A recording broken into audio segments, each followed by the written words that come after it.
नमस्कार। आज हम अपनी कक्षा में पढ़ने वाले हैं नदी विश्वामित्र संवाद सूक्त। तो नदी और विश्वामित्र के संवाद यानी जो बातचीत है, आज हम उसको श्लोकों के माध्यम से समझेंगे। ये जो विश्वामित्र ऋषि हैं, इनका उल्लेख हमें रामायण की कथा में भी प्राप्त होता है। जब रामायण में हम देखते हैं, रामायण में या फिर जो विश्वामित्र द्वारा रचित वाल्मीकि द्वारा रचित जो रामायण है, उसमें भी हमें इनका उल्लेख प्राप्त होता है। जिस समय सीता स्वयंवर हो रहा होता है, उस समय भी विश्वामित्र का उल्लेख हमें मिलता है। इसके अलावा यह है जो विश्वामित्र हैं, इनका संवाद नदी से यहाँ पर ऋग्वेद में तृतीय मंडल के 33वें सूक्त में हमें प्राप्त हो रहा है। देखिए, जो विश्वामित्र नदी संवाद सूक्त है, ये ऋग्वेद से लिया गया है। पूर्व के जो हमने 2 सूक्त पढ़े हैं, वह 10वें मंडल से लिए गए हैं। हमने पढ़ा था यम यमी संवाद सूक्त,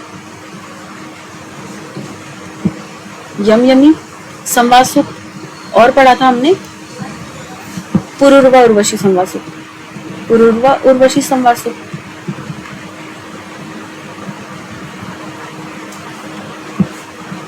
यह दोनों कौन कौन से सूक्त से लिए गए थे, कौन कौन से मंडल के कौन कौन से सूक्त थे?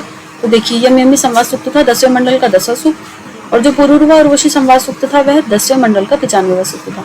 मैं आपको इसलिए दोहरा रही हूँ ताकि आपके लिए ये और आसान हो जाए और आपको याद करना और अच्छे से सुलभ हो जाए। अब वहीं हम देखते हैं जो ऋग्वेद का 3रे मंडल का 33वां सूक्त है, वो कौन सा है? विश्वामित्र नदी संवाद सूक्त। ये 10वें मंडल से नहीं लिया गया है, पर हमने पूर्व की कक्षा में चर्चा करी थी कि जो ऋग्वेद के 10वें मंडल से सूक्त हैं, वो मुख्यतः संवाद सूक्त हमें प्राप्त होते हैं, परंतु ये 3रे मंडल का है। ठीक है, अब देखते हैं मंडल 3रा है, सूक्त 33 है। इसमें कुल मंत्रों की संख्या कितनी है? कुल मंत्र है 13। ऋषि इसके विश्वामित्र हैं। देखिए, ऋषि के आधार पर भी देखेंगे और वैसे भी देखें तो ऋषि जो है पुल्लिंग शब्द है, उस आधार पर भी विश्वामित्र इसके ऋषि माने गए हैं। वही देवता के विषय में देखें तो देवता इनके कौन कौन है? नदियां हैं। नदियां कौन कौन सी हैं? 2 नदियों के विषय में बताया गया है। कौन कौन सी 2 नदियां हैं? विपाट और शुतुद्री। विपाट और शुतुद्री को क्या क्या कहा गया है, किस नाम से और भी जाना जाता है? तो विपाट को कहा जाता है व्यास और शुतुद्री को कहा जाता है सतलज। व्यास यानी विपाट और शुतुद्री का अर्थ है सतलज। ठीक है, ये तो हमने नदियों के विषय में जान लिया, और ये देवता हैं। इसके अतिरिक्त इंद्र भी इनके देवता माने गए हैं इस सूक्त के। छंद यहाँ पर 2 हैं, अनुष्टुप और त्रिष्टुप। यहाँ पर अनुष्टुप देखिए, अनुष्टुप यहाँ पर नया है। नया क्यों है? क्योंकि जो हमने पूर्व में 2 सूक्त पढ़े हैं, इन दोनों में हमें त्रिष्टुप छंद देखने को मिल रहा था, पर यहाँ पर अनुष्टुप भी है। तो यानी कि 2 छंद है यहाँ पर, 1 छंद नहीं है।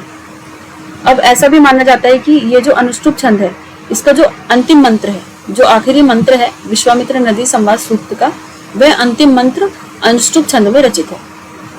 मैं यहाँ पर लिख करके भी बता देती हूँ आपको।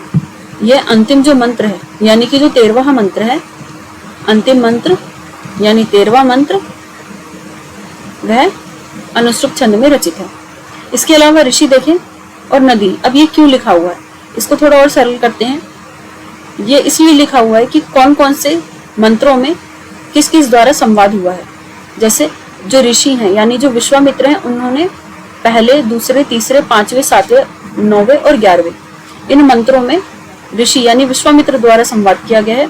और प्रत्युत्तर में या फिर वार्तालाप हेतु नदियों ने 4थे, 6ठे, 8वें और 10वें इन 4 मंत्रों में संवाद किया है। ठीक है, ये तो हमने मुख्य रूप से जान लिया कि विश्वामित्र नदी संवाद सूक्त में है क्या, क्योंकि ये परीक्षा की दृष्टि से भी महत्वपूर्ण है। आपकी परीक्षा में पूछ लिया जाता है कि नदी विश्वामित्र संवाद सूक्त किस मंडल का कौन सा सूक्त है। तो 4 ऑप्शन दिए होंगे, उसमें से आपको सही उत्तर टिक करना होगा, और सही उत्तर क्या है? 3रे मंडल का 33वां सूक्त। और इसमें कुल कितने? 13 मंत्र हैं। ये तो हमने मुख्य जानकारी समझ ली। अब देखते हैं इसकी कथा क्या है। मुख्य हमें थोड़ी कथा इसकी समझनी चाहिए, तब हम इनके मंत्रों को और अच्छे से समझ पाएंगे। तो इसकी कथा क्या है, उस हेतु एक आख्यान हमें प्रसिद्ध मिलता है। अब आख्यान क्या है?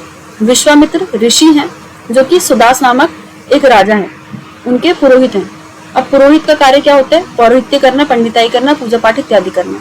राजा जो होता है, उसके राज्य में बहुत सारी पूजा पाठ इत्यादि आयोजित होती हैं। तो जो राज्य का पुरोहित होता है, उसका कार्य होता है पूजा पाठ या फिर कोई यज्ञ इत्यादि संपन्न कराना। तो जो विश्वामित्र हैं वह सुदास के पुरोहित हैं, और सुदास कौन है? राजा है। ठीक है। अब पुरोहित ने पौरोहित्य का कार्य अर्थात पूजा पाठ इत्यादि का कार्य संपन्न कराने के पश्चात जो विश्वामित्र है उन्होंने पूजा पाठ या फिर पौरोहित्य का कार्य संपन्न कराने के पश्चात वह अपने अनुयायियों के साथ जाते हैं। अनुयायी को क्या कहते हैं? अनुयायी अर्थात जो उनका समर्थन करने वाले हैं या फिर जो उनके साथ के व्यक्ति, उनको अनुयायी कहते हैं। तो जिसको हम इंग्लिश में फॉलोअर्स भी बोलते हैं। तो जो विश्वामित्र है वह अपने अनुयायियों के साथ जा रहे हैं, और चलते चलते वह, क्योंकि देखिए पौरोहित्य का कार्य किया यानी पूजा पाठ इत्यादि किया है, तो फिर उस हिसाब से उनको धन भी मिला होगा, और धन लेकर के वह अनुयायियों के साथ जाते हैं, और जाते जाते वह जो नदी का तट है उस पर पहुंच जाते हैं। नदी कौन कौन सी नदियां हैं यहाँ पर? अब नदियों के तट पर पहुंच जाते हैं, और नदियों का तट यहाँ पर है, और उसके बाद वो पार करने की इच्छा करते हैं, नदी को पार करने की इच्छा करते हैं। और वो दोनों नदियां कौन कौन सी? हमने यहाँ पर भी उसकी चर्चा करी है, विपाट और शतद्री दोनों नदियां हैं। उनको पार करने की इच्छा से वह उसके तट पर पहुंच जाते हैं।